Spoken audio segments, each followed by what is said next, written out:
Welcome to The Check-In, a podcast by Telos, where we explore the headlines from Israel-Palestine and across the world, wading into the complexity of seemingly intractable conflict to discover the power of peacemaking to heal us, our community, and our world.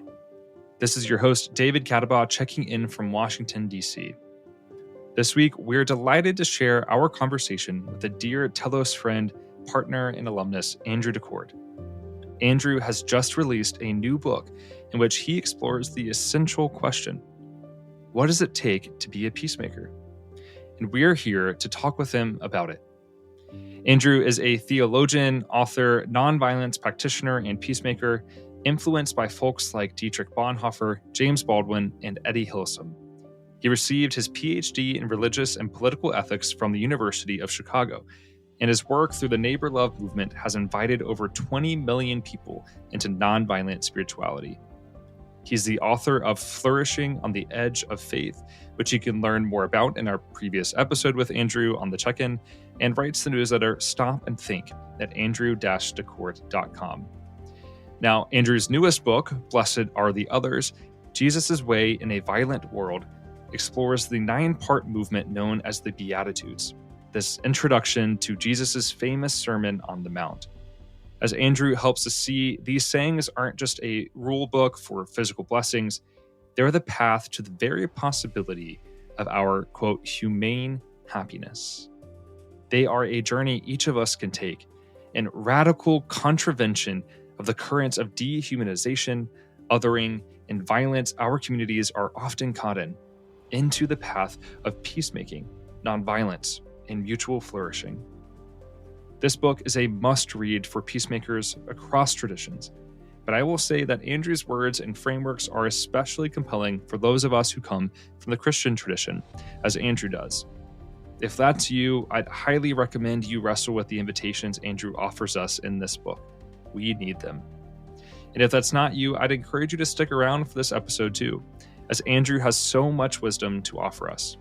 And he has a gift to be able to share it with clarity, beauty, and passion. I really enjoyed this conversation, and I hope you do too.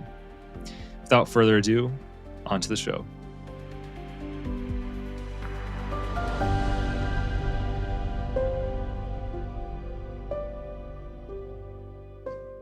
Andrew, I'm so excited to have you on the show today. I've been looking forward to this for a very long time. Thanks for being here. And where are you checking in from today? David, I'm so delighted to be with you. I've deeply enjoyed our conversations, and I'm eager to explore with you. I'm checking in from Chicagoland. Wonderful. Well, I know that we have had you on the show before, and we've shared some of your writings. So I imagine some of the folks who are listening are familiar with who you are, and I've given an intro as well. And by the way, if you have not listened to that first conversation with Andrew that we did about a year and a half ago, I'd highly recommend that you go back and give that episode a listen.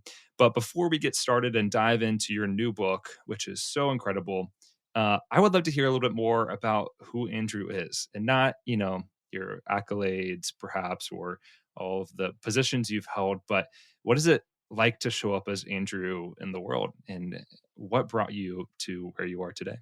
Thank you so much, David. I love that personal starting place. I'm Lily's husband. I've been married for 14 years. Lily is my best friend and my partner in life. Lily was born and raised in Ethiopia. She's a Ethiopian American transcendent woman. She's a painter, and I love my friendship with Lily and the honesty and vulnerability and trust that marriage brings. I'm a friend. I'm deeply committed to friendship. Some of my friendships go back now, crazy, David, 30 years. I'm always open to making new friends, and I describe friendship as naked presence met with enduring acceptance. So I love practicing that as a way of life, naked presence met with enduring acceptance. I'm a writer. Yeah, you are. Can confirm. Frederick Buechner said, how do you write? He said, you open a vein and you bleed. And that tends to be how I write.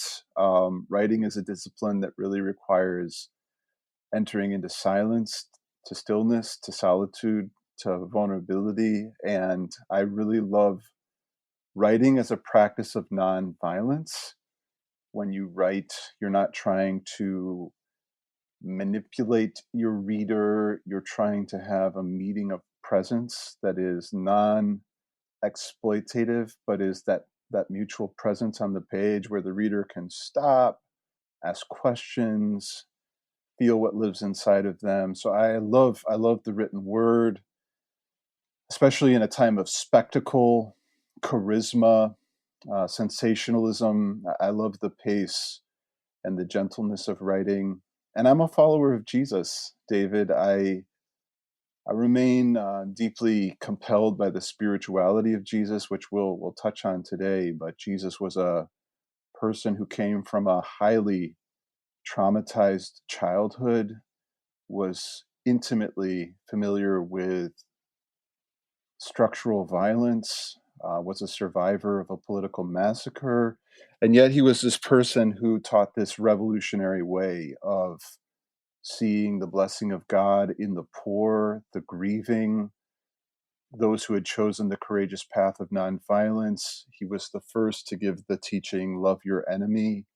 And I aspire to be someone who lives into that way of life, not as an identity, not as a kind of tribe, certainly not as a religion, but as a way of life and a way of becoming human that fundamentally changes us and that takes us back to who we really are in our primal belovedness as small precious creatures. So that's a little snippet of who I am.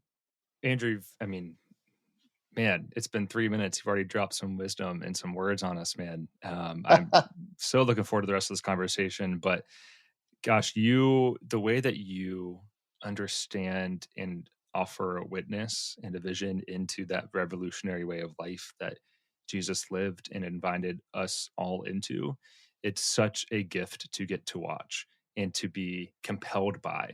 And I think that kind of almost attraction that you offer as a life lived out of this kind of calling, of this kind of encounter with belovedness, of this invitation to being humanely happy, as you describe in this book.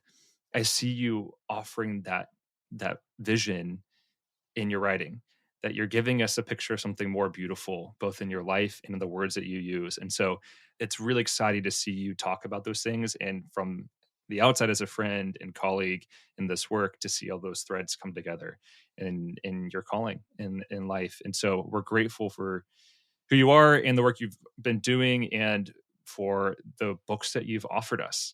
And I'm excited to talk about your newest book, Blessed Are the Others, which came out just about a month ago or so, I believe. Folks, you should order this book today. Hopefully, by the end of this conversation, you've already put in that order. But I would love to start by hearing a little bit more about what inspired you to write this book. You can tell us a little bit about it, what's going on. In fact, you share a little bit in the book in the beginning of the almost haunting story, an experience that brought you to the point of this book's message, the invitation for yourself to encounter it. But it's also a story that's full of loss commingling with hope. And I'd love to hear a little bit about that story before we dive into what it is, that message that you're trying to share with us. Thank you, David. Thank you for your trust and your sharing of mutual dignity. You know, in 2015, I went on this trip with an organization called Telos. And, you know, sometimes you go on experiences and you don't really know what's going to happen, and then it changes your life. And that's what happened to me on this Telos trip. And I had heard that Telos was pro-Israeli, pro-Palestinian, pro-peace.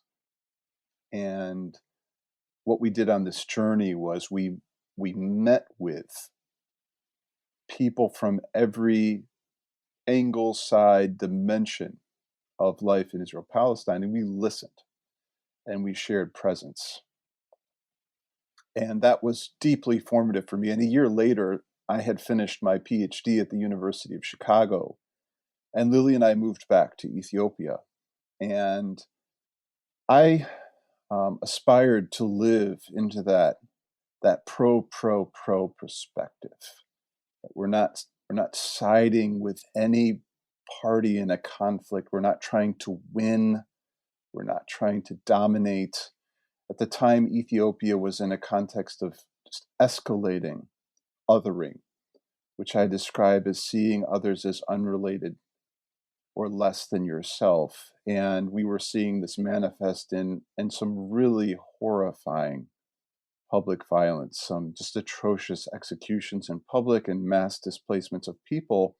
And to make a long story short, my partner Tekalen and Lily and I started this thing called the Neighbor Love Movement, where we were seeking to invite Ethiopian people from, ultra senior positions of religious and political leadership to grassroots, youth, children, families, to see the other as a neighbor instead of an enemy, and to make a covenant to live with eyes that see the other as a neighbor, with ears that listen to the other, with patience as a neighbor, with hearts that open space to grieve with neighbors who are grieving and to rejoice with them, feet that move close to others and that walk with them.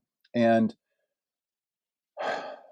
David, what I discovered when you live into this kind of pro people, pro peace, pro dignity, pro belovedness way of becoming human, you get into so much trouble because so many of us we have been conditioned, David, to find our sense of identity, worth, belonging, these primal needs, these good things, these things that we should all cherish and celebrate. We've been conditioned to find these things in these little boxes that are inherently structured by competition and conflict. So I need to be a little higher, and for you to be a little lower. I need to be a little closer to the center, for you to be pushed to the side a little bit more. I need to feel maybe a little more chosen, a little bit more wanted. We start having these, I would say, addictions that my security is in rivalry with your security. That for me to be safe, somehow you need to be on edge, hypervigilant, afraid, displaced. For me to experience dignity, you need to kind of be put in your place, which usually means reduced, erased. When it gets extreme, dehumanized. I start seeing you as an animal, as a demon, as a terrorist. And when you start violating these boxes of belittled identity, and you start saying, no, no, no, every person is a precious diamond made in the image of the divine. I can't be who I need to be if you're being reduced, if you are being made to suffer. That makes a lot of people uncomfortable. It makes me uncomfortable. Let me start with Andrew. It arouses these kind of allergies of, whoa, wait a second. Is this going to make me weaker? Is this going to make me more vulnerable? Is this going to arouse fear in me or jealousy? And so when I started writing this book, David, I was in a really dark place. I was really at the bottom of my barrel.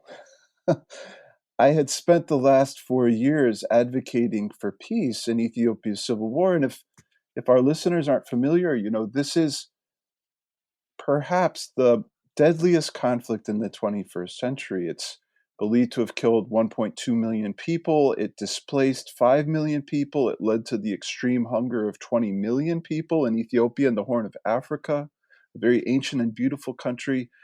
And I had been relentlessly advocating for the dignity of the other and our mutual flourishing and the need for there to be a shared security in order for there to be peace in Ethiopia. And I had just gotten ripped to shreds. again, from very senior politicians, very senior religious leaders, to complete strangers that I had never met, saying, Andrew is a terrorist, Andrew is a CIA agent, Andrew's an Egyptian spy, Andrew's a pedophile, Andrew's demon possessed.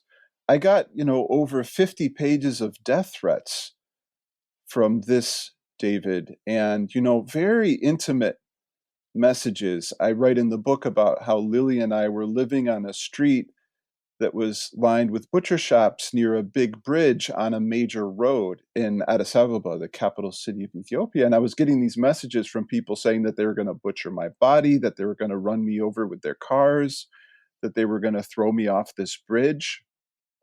And what I found, David, is that hate is a form of soul vandalism.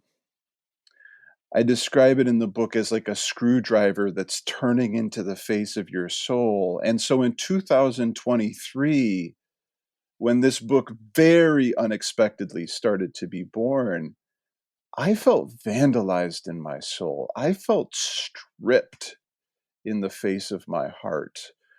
I was in so much pain. I was wrestling with so much self-doubt. I felt empty and like I had nothing to offer to the world. I was in, severe temptation of just retreating and withering into just a completely reduced version of myself. And I think that this is some of the stakes of what peacemakers are entering into when we choose to live this life that sees the other as blessed, that sees the other as destined for well-being and happiness. When we refuse to form our identity in this comparative, competitive way where I need to be more and you need to be less, when we let go of that, we are entering into a radical vulnerability that makes us exposed to all kinds of forms of psychological terrorism and, of course, just straight up geopolitical terrorism. And so this book was written out of a very, very vulnerable place in my life. And what I discovered was that Jesus had started one of the very compelling peace movements in human history. I mean, from just a sociological perspective, it was the most successful social movement in human history in terms of the way that it grew so exponentially through the centuries and globally. And yet Jesus grounds this movement in this 8-part manifesto that speaks to where I was at as a stripped, heartbroken, sometimes hopeless person that really just felt like I was reduced to pain. And so it was out of this kind of context of many years of seeking to share presence and seeking to be a listener and then seeking to be an advocate for the blessing of others that I rediscovered this ultra simple but ultra powerful manifesto of Jesus, and the book just kind of surprised me from there. I had no idea that I was going to write this book. Well, we're so grateful that you did, and I appreciate you drawing us into this story and in many ways the journey that you went on to bring you there, because the way you talk about this manifesto is that it in a similar way is also a journey. It's also a process, and one even that you name needs to happen again and again, potentially over our lives. But that ultimately brings us to this telos, if I can, of humane happiness, of blessedness, as this manifesto describes. Tell us what that is. What do you mean by this humane happiness? Where is this journey inviting us to go? And how do we walk along it? So the telos is humane happiness. And every human desires to be happy. We desire to be well, to flourish, to be authentic versions of ourselves. Contemporary culture may call that being our best selves. And I feel very comfortable with that language. I want that too. But the humane part means that this happiness must be something that's shared. It needs to be something that happens in mutuality.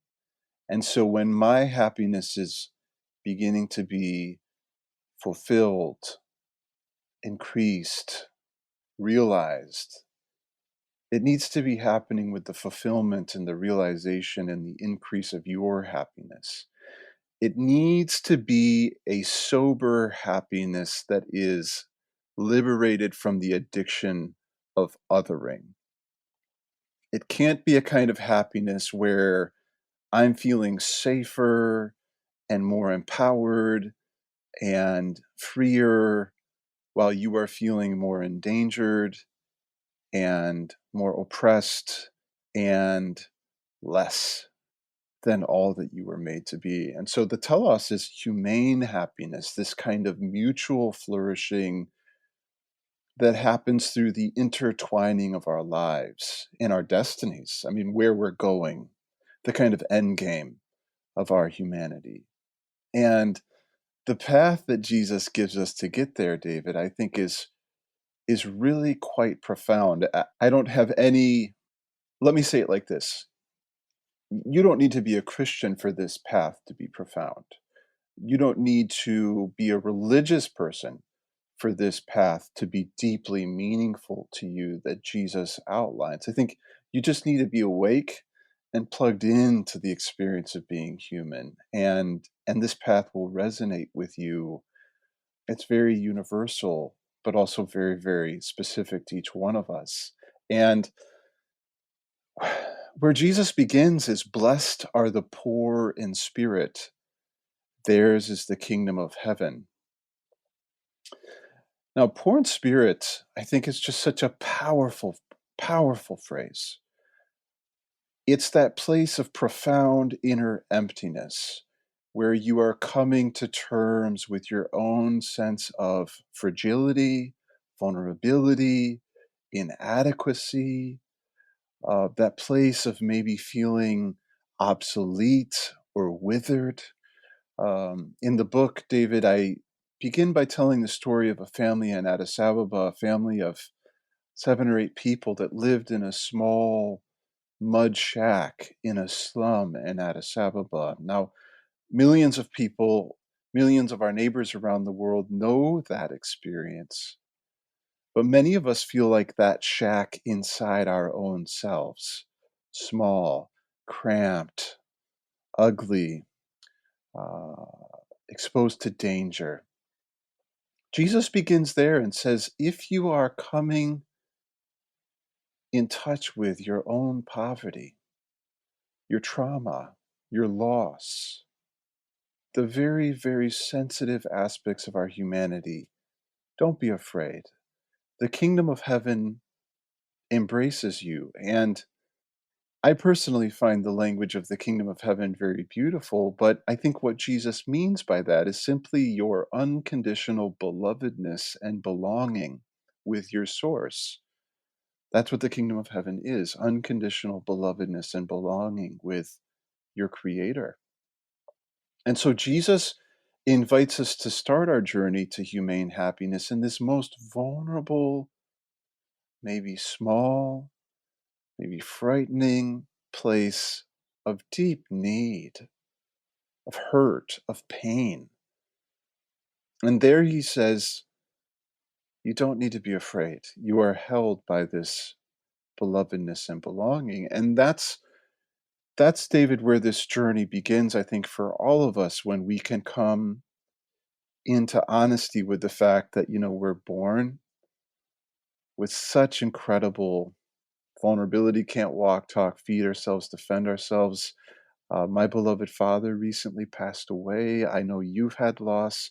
I know that, our friends in Ethiopia, our friends in Gaza, our friends in Israel, Palestine, and Russia, Ukraine, intensely familiar with loss. That's where we're all going.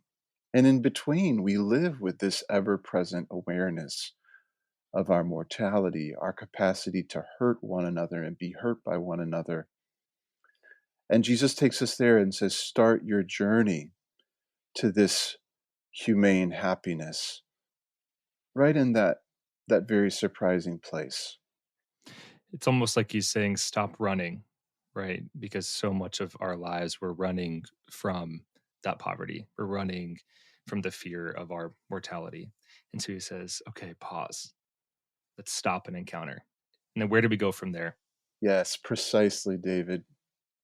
Stop running. Where Jesus takes us next, now let me just say this, David. I think that what Jesus is giving us in this eightfold path to humane happiness is also really the path of the peacemaker. This is how peacemakers are made and can become people who can make peace. Because peace is never a magic trick, it's never something that just spontaneously happens. Peace must be made. And this path is how people are formed into the kind of resilient, courageous agents who can make peace. So we start by processing our poverty, by refusing to suppress it or to pretend like it doesn't exist or to make these kind of appearances of invulnerability. Next, Jesus invites us to not be hardened by our poverty, but to enter into grief. The next thing that he says is, blessed are the grieving because they will be comforted. When you stop running and you enter into what lives inside of you, I think we all encounter these volatile, sometimes anguishing emotions, our suffering, our painful memories. It could be generational trauma. It could be acute personal trauma. It could be what's taking place in our society, these things that make us hurt, that make us cry, that make us feel helpless and like we don't know what to do. Jesus gives us permission in the second step of this beatitudinal way, this way to humane happiness, to say, you can feel what you feel, you can process what lives inside of you, you are safe to grieve. You don't have to become hardened, you don't have to pretend like you're larger, bigger, stronger, greater than what you suffer.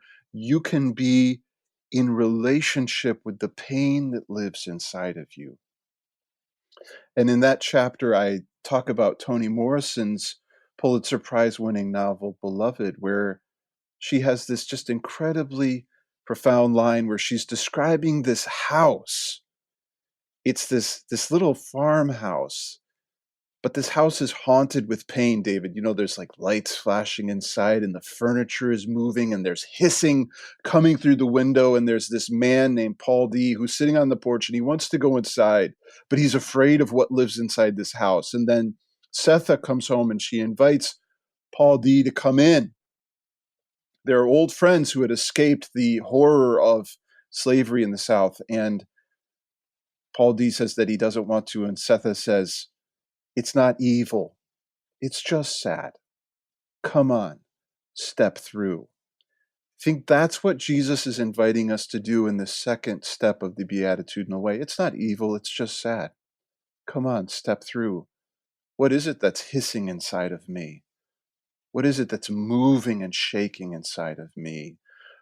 In the book, David, I talk about doing grief work and really starting to learn that the anxiety that I felt in my body was really unprocessed grief. And I made this list of 26 places of significant grief and loss in my life. It started with the death of my best friend in a car accident when I was 17.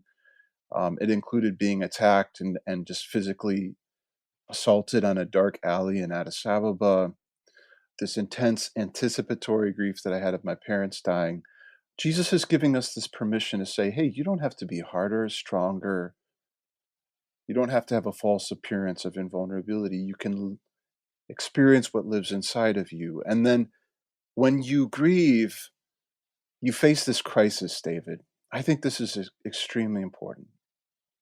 When we begin to come in contact with the pain that lives inside of us, it can enrage us. It can boil into a desperate desire for vengeance. Oh, those people made me suffer. Those people are to blame. Maybe I could feel better if I could just target those people and make them feel what I feel. The solution to my grief is to grieve other people.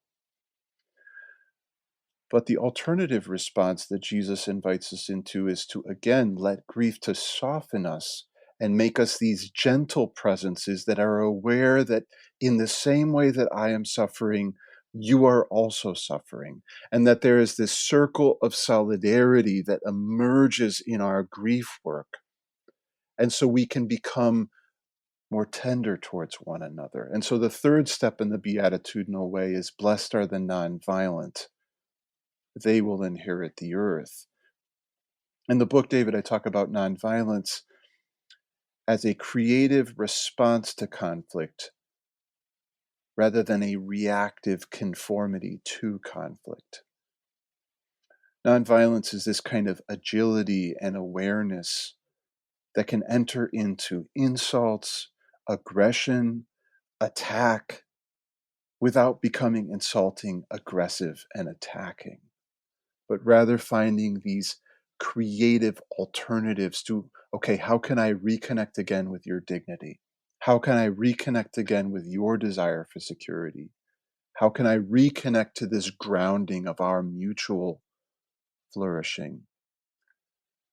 Jesus is suggesting when we've done this kind of primal, difficult, existential work of processing our poverty, of working through our grief, that we can begin entering into a life that is nonviolent, that isn't repeating the cycle of impoverishing and grieving others. And I mean, David, just these first three movements, I think, are so profound.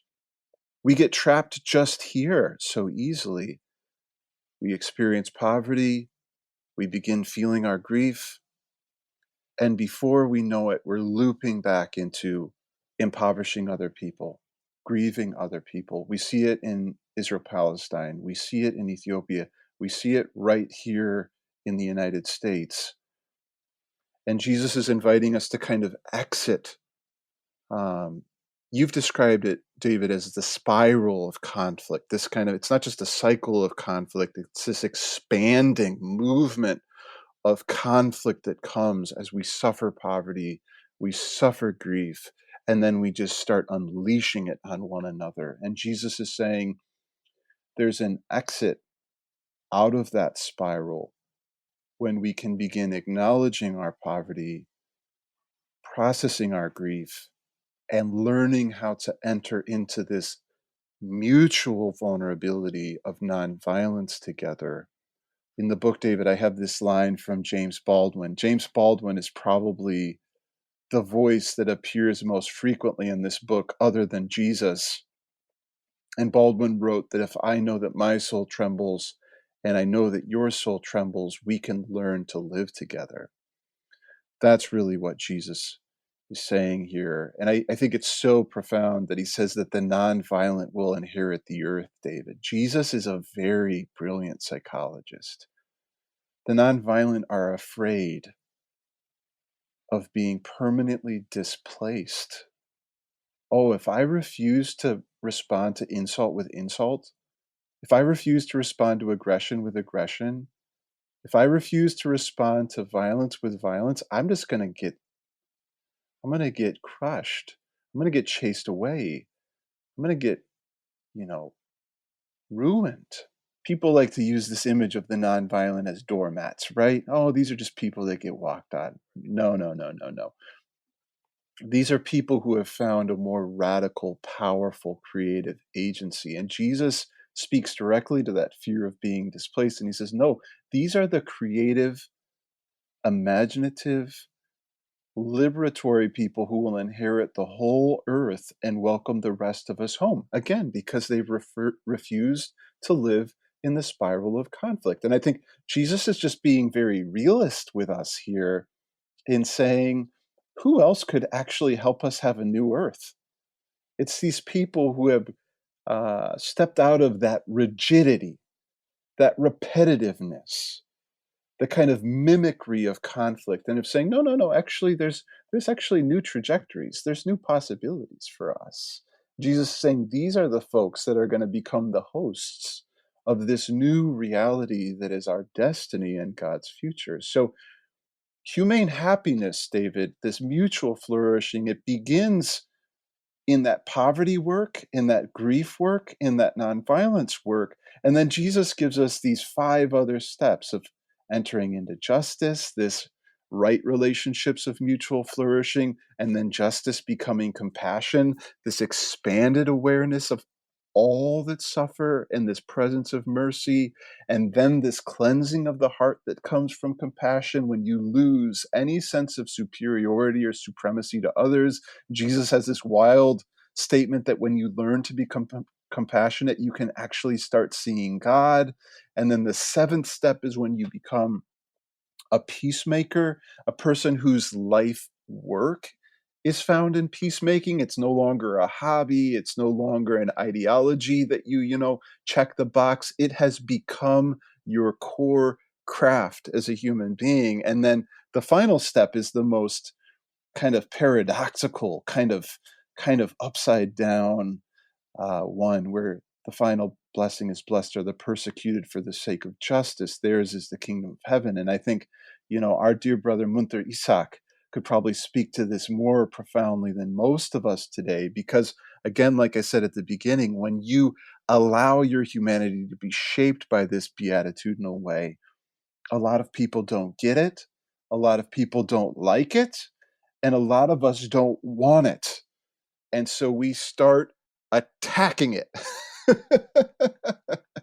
But Jesus says, if you actually go all the way and let this change you, if you don't let this just become your new brand, your new t-shirt, your new talking point, if you let this change you, that's when you're actually really, really happy. And Jesus says your life becomes prophetic. Mm.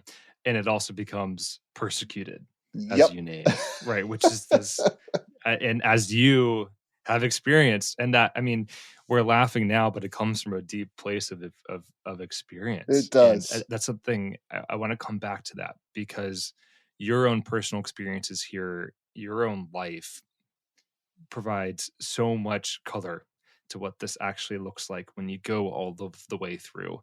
And we need that. We need that challenge so that peacemaking doesn't become just a cliche, a slogan on a t-shirt, because that's where the real work happens. That's where the real transformation, the real prophetic work happens for our communities and for our world. I mean, the people that you name, that you draw stories from in your book, you're talking about Gandhi, King, Romero. These are people who were deeply persecuted, hated, right? Ultimately driven out. And yet you say this invitation, this result, this telos of walking through this path is actually paradoxically happiness, humane happiness, mutual belonging. I love the way you talked about the nonviolent being the people who will be hosts, who claim, I get to belong here. I won't let you walk on me any longer, but you get to belong here too. Even as I see you walking through the pain that you've experienced by expressing it on others, you still get to belong here. What a powerful, paradoxical invitation. And I want to come back to something you have kind of alluded to throughout, of this invitation to metanoia, as it's talked about in the text, repentance, often how we translate in English, this idea of transforming our mind. It's an entirely new way of thinking.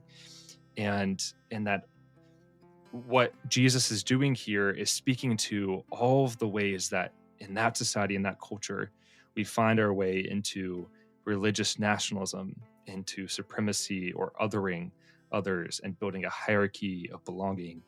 And this uses this phrase punishing, which is really getting to the root of what punishing is. It's extending pain onto someone. I'd love to hear a little bit more about where today even you see us needing that invitation out of religious nationalism and supremacy or punishing, and how you might even define those things. Because you talked earlier about this sense of chosenness even being this longing that we have. And for people who've come from a Christian tradition, that's a term we are very familiar with. We talk about often. I come from a Reformed tradition within Christianity, which talks a lot about chosenness.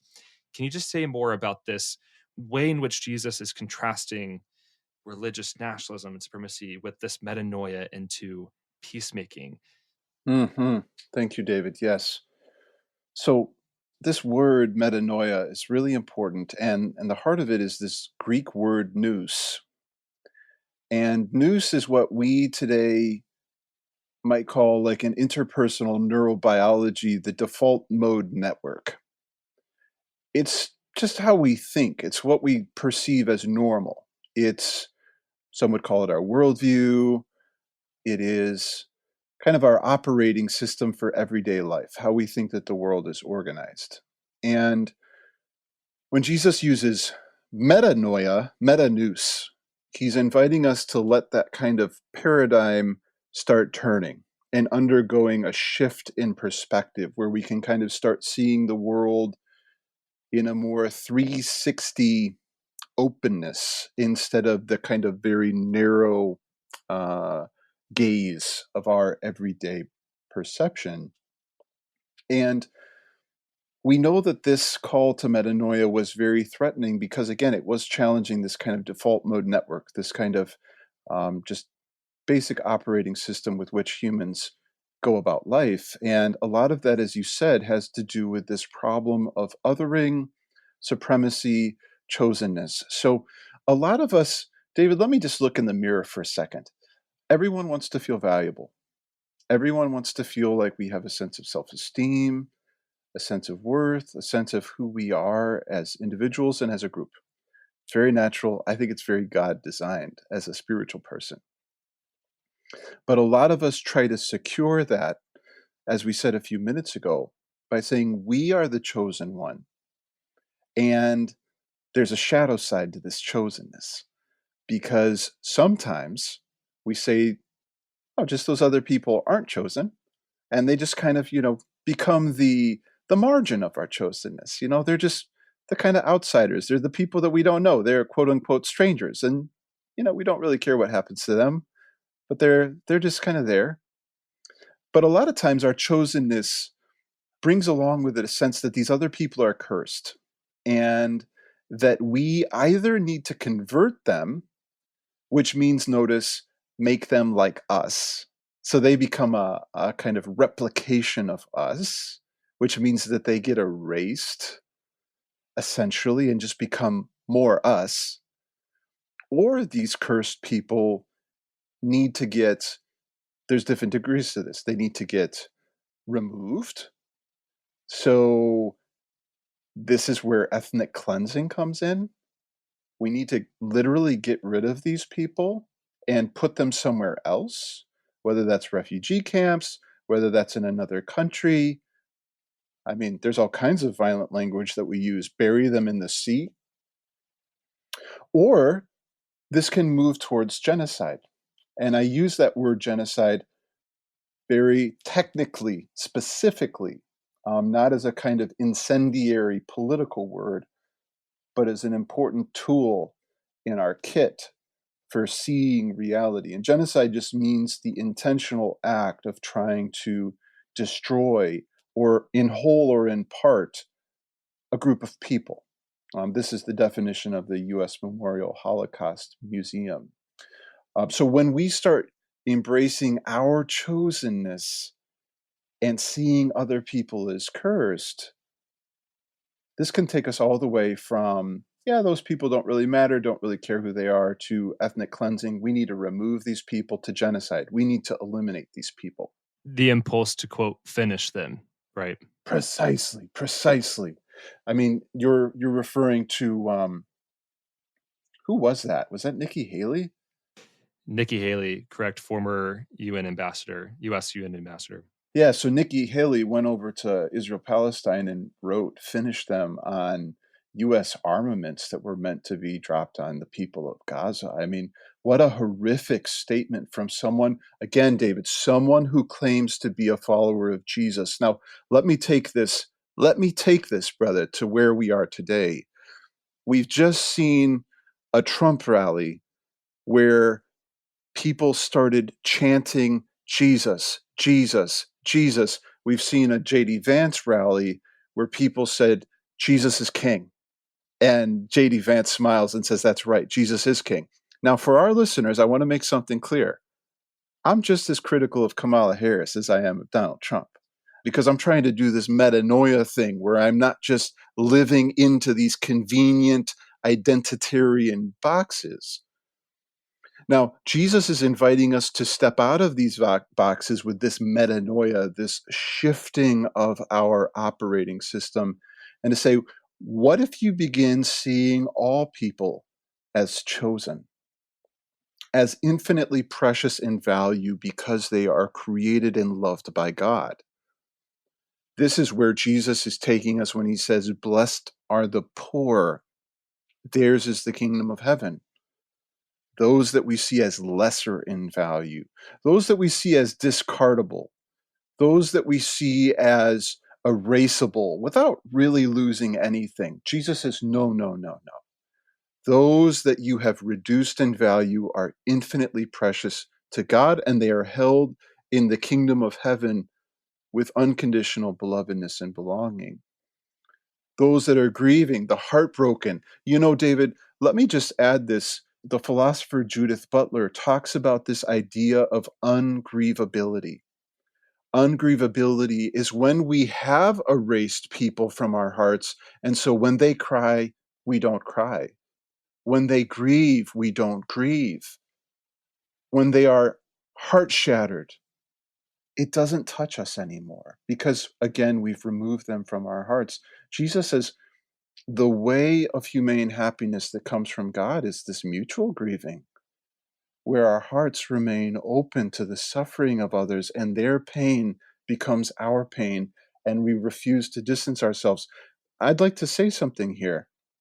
My home church recently made a post in which they said, pray for the peace of Jerusalem. Today we are praying for the people of Israel and for peace in all.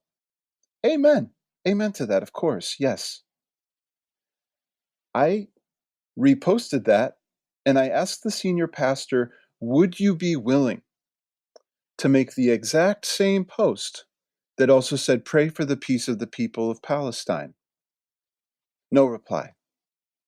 No post. Silence. Jesus is challenging this ungrievability when he says, blessed are the grieving. Blessed are those who are willing to enter into the sufferings of others. They will be comforted. Now, how all of this adds up, David, is that it takes us out of this vision of we are chosen, we are superior, we have this special deal with God. And it just opens the door to see that, oh, the people who are displaced from their homes in Gaza, the women who are raped in Ethiopia, those people who have been, marked as dog eaters in Ohio, those people are infinitely precious to God. And so we can let go of this religious nationalism that says, oh no, we're special, we're different, we're exceptional. We can let go of that. We can let go of the supremacy that comes with that need to feel like, let's be more safe, let's be more secure. We don't really care what happens to those other people. Let's just deport them. Let's just get rid of them. That will make us safer and happier. We can let go of that, and we can enter into what Jesus calls the kingdom of heaven, in which each one's value is taken seriously, and also our collective belonging and the collective justice that is required for us to belong, that is also taken seriously as our life's work. So metanoia, again, gets us into trouble, because when we stop just going with the flow, as it were, when we stop following what I call the beaten path, we have to surrender what I call painishing. And as you already said, David, painishing is when I feel pain in my own life, and in order to deal with it, I offload it onto you. And I really think that I'm punishing you. Oh, David's a bad person. He said something wrong. He did something wrong. So he needs to be punished. That's going to help him. But what I'm really doing is I feel some kind of distress in me, some kind of insecurity, some kind of threat, and I want you to feel my pain. So I inflict it on you in hoping that distributing my pain will make me feel better. But before we know it, again, we're just doing this spiral of conflict that gets bigger, deeper, more deadly, more irresolvable.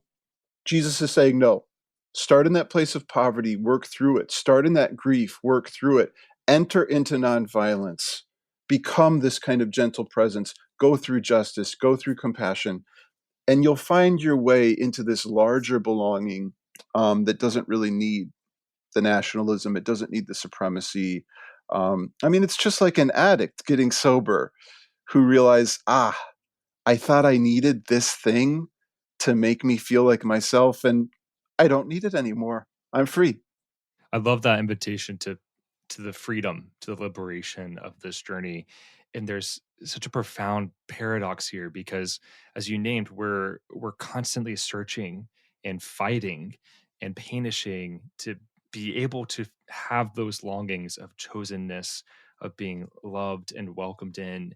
And yet it's only in this journey that you realize that you don't actually need to fight to encounter your belovedness, that actually it's already there offered to you freely.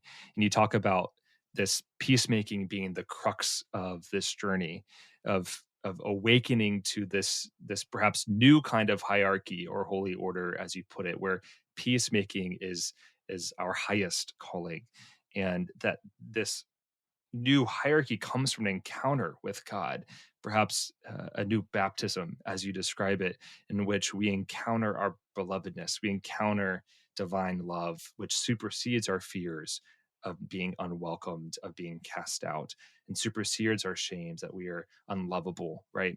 And that this inner encounter is the source through which we can move into the world with a care and a mutuality and a message that says you belong here just as much as I do. So it's such this paradox that as soon as we stop running and encounter all of those fears, we can begin to see, oh, I don't need those things anymore. I can be free. I want to move on to then to that next step, because you say peacemaking becomes this new calling, this life's work. This is where it's the leading, right? And to do that, as you name and as Jesus says, is to be the children of God. That it's not, this kind of ethnic identity. It's not this national identity. It's not the way you live in the world. In terms of falling into religious order or rituals. It's, are you participating in this reweaving of belonging, of shalom, of peace? But as you mentioned before, that last step is that what comes when you live that way is you receive all of that punishing, all of that domination, this persecution. And often that persecution can compel us to move back into a kind of comfort, the comfort of compliance in the systems of violence that we emerged, that we inherited, per se, that we were all, many of us, born into. And yet it's the peacemakers who hold on to that path, who allow themselves this experience of pain and persecution, that become, as you say, invincible, that theirs is the kingdom of heaven. And your own life encountered this in a really profound way. I mean, you experienced the pain of being exiled from your own community, and even in a way, being exiled from the person that you knew yourself to be in that community, the story of who you were in that community. And that's a kind of death, to be exiled from yourself in that way. And that's perhaps exactly what Jesus is inviting us into with this last step. It's a kind of death, perhaps physical, as we've named, for the people who are really declaring this metanoia, this new way. But perhaps another kind of death in the ways in which our former selves no longer work or no longer welcome. We might even feel exiled from the person we knew ourselves to be. Yet in that death becomes the very means of resurrection into the kingdom, into this humane happiness, into abundant life, as Jesus says. I would love to close us with hearing your story about that process of that death and that resurrection that came on the other side of this persecution, and this last step of this journey towards humane happiness for you. David, I think that we're really getting into the quick, the marrow, the heart of becoming radically human and the authentic spiritual life. And this can be talked about in a cliche way, but I want to talk about it with utmost reverence and with honoring and respect. When you walk this path and allow yourself to see that the others are blessed and that we're all others and that God holds all of us with humane happiness, this becomes threatening to those of us who have found our identity and belonging in excluding some other folks. And, Jesus describes it so well. It usually starts with you getting labeled. Maybe people make fun of you a little bit. Maybe they put some like little tags on you. Oh, that's the social justice warrior. Oh, they're the peacemakers. Oh, they're this, they're that. It starts off in these little jokes, these little pokes. Then maybe you find yourself not really getting invited into things. For a guy like me, maybe you were formally invited to preach, to teach, to lead spiritual rituals. Those invitations went away. Maybe you've already been invited to lead communities, events. You find yourself disinvited. Before you know it, this can flare up into all kinds of misinformation, disinformation, and straight up conspiracy theories. I mean, there were people that were circulating stories about me in Ethiopia saying that I was receiving $5 million to try to overthrow the Ethiopian government and to shatter the ancient Ethiopian Orthodox Church. Now, this stuff has consequences. Obviously, it has psychological consequences, but it means that you can't live in those places anymore. I would just be like out in the mountains of Ethiopia and meet a stranger. They'd be like, "Oh, are you Andrew DeCort?" I'd be riding a taxi in Addis Ababa, just random taxi driver. "Oh, are you Andrew?" You begin to be known and to have a reputation. And I started wearing a tracking device, David, just in case I was kidnapped, so that my dear wife might know where I am. We had to leave our apartment in the middle of the night and go to an undisclosed safe house for our own security. I mean, just what I'm trying to say is just everyday life gets disrupted. Now, millions of Ethiopians know this experience. I mean, 2.3 million Gazans or more know this experience, but orders more severe, orders more catastrophic. And you begin, like you said so articulately, David, you begin to feel like you are dying. That sense of hopefulness, that sense of possibility, that desire to get out of bed in the morning. I don't think any of us fully appreciate how important agency is until we've lost it. And many of us take for granted a sense of agency. By that, I mean a sense that I can say things, I can do things, I can move about freely, I can work, I can have a sense that my life can improve. When that gets taken away, it's incredible what it does to you. And I describe these labelings and threats as like little punches, like to your arm. Like if someone just punched you in the arm one time, totally fine. But if someone does that 10 times in a row, might start to hurt. If someone does that 100 times to you in a row, you might start to bruise. If someone does that to you 1,000 times in a row, punches you right on the arm, you might start to get seriously injured. This is the persecution that Jesus is describing, as you said, when peace is no longer a bumper sticker, it's no longer a slogan, it's no longer a kind of, yeah, that's a good thing. When peace, the collective shared well-being of all creation, when that becomes your divine DNA, your life's work, you're probably going to start getting hit like that.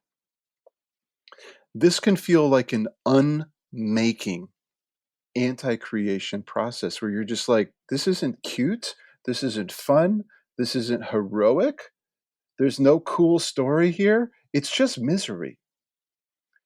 And what I talk about in the book, David, is I talk a lot about this woman, Etty Hillesum.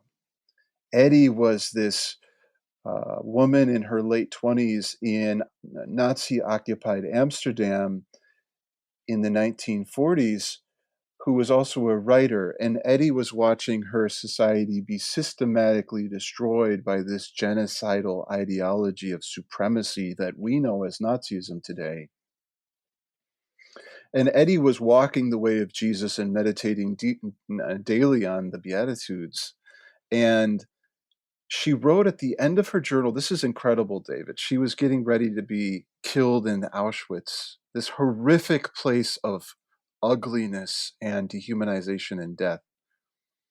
And she said in one of her final writings, she said, "I'm in a strange state of mournful contentment. That is how it is, children. No one can do me any harm at all."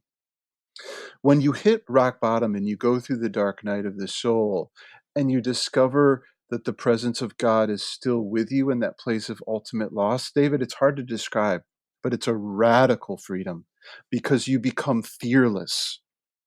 You're not afraid of dying anymore.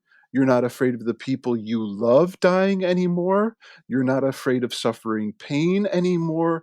You enter into this state of fearless invincibility that, again, is a sober liberation. It's not a fearlessness that's reckless, rash. It's not a fearlessness that's punishing that says, okay, now I can take my revenge on these people because I don't care what happens to me. That's the mindset of the suicide bomber. This is something totally different.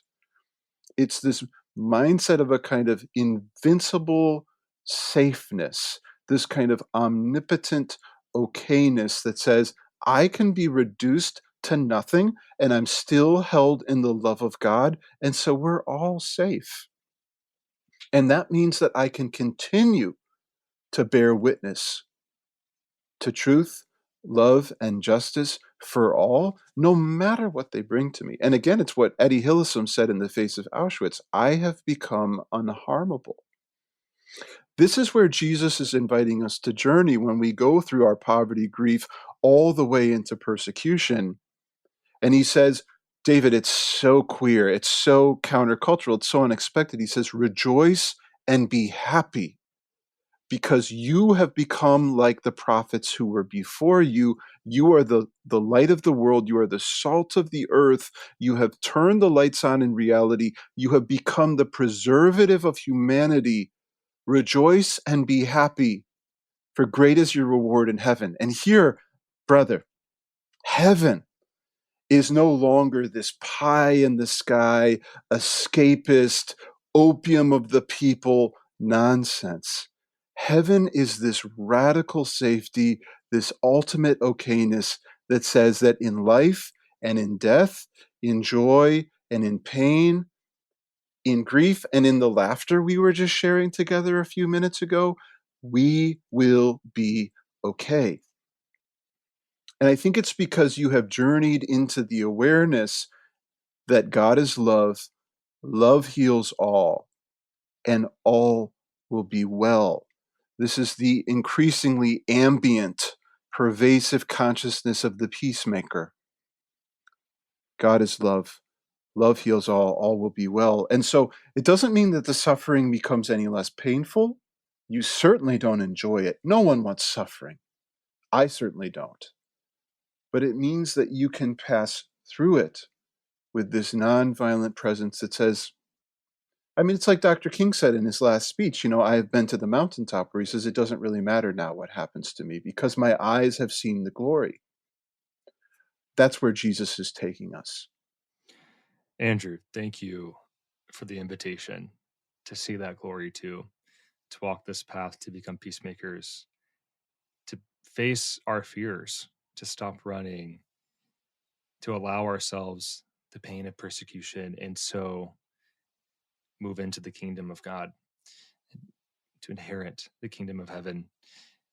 Andrew, this is challenging work. I know that reading your book, I was inspired. I felt like my spirit was humming, and I knew that it was going to cost something. And so it was scary.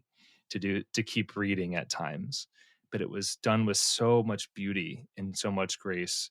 And I, for one, I know that this is an invitation I will need again and again to walk through. That there's more work to be done, but it's to be done together. And I, for one, am so grateful for the friendship, for the leadership that you offer to the world, and for this book. And I'm really, really excited to share it. So, folks, I'm going to leave some links in the show notes for where you can purchase this book, purchase books for your friends, host a book club about it. These are words, these are challenges that we need, especially in this moment in which we're seeing the kind of domination and ethnic cleansing and genocide that Andrew is talking about in this book that needs to be transformed, not just in the world, but also in us. And so, folks, this is an important book, and I'm excited for you to get to read it. Andrew, any last word for us before we close up? Yeah, I would like to end here, David, with a word of gratitude for Gregory Khalil. Greg is one of the co-founders of Telos, and chapter 6 of my book is dedicated to Greg. This is the chapter that explores what Jesus means when he says, "Blessed are the hungry and thirsty for justice, they will be filled." And that dedication to Greg just simply says, thank you for not checking out. And I would like to say to all of us today, if you are hungering and thirsting for justice, if you are aching for right relationships of mutual flourishing, if you feel dehydrated, famished, starving for the world to be made right, you are not alone. And Jesus promises us that we will be filled, that there is a feast of justice awaiting us now and in the future. And so, David, thank you for sharing this ache. And thank you for sharing this invitation to the banquet that is not a table that excludes any, but welcomes all to come to eat and to drink and to be well together in humane happiness. I'm so grateful. Amen to that, Andrew. Folks, thank you for joining us in this ache as well. I appreciate you listening and leaving reviews on Apple Podcasts and Spotify. Please share this episode with anyone you think would enjoy it. I know Andrew and I would appreciate that as well. But thanks for joining us, and we'll see you next time.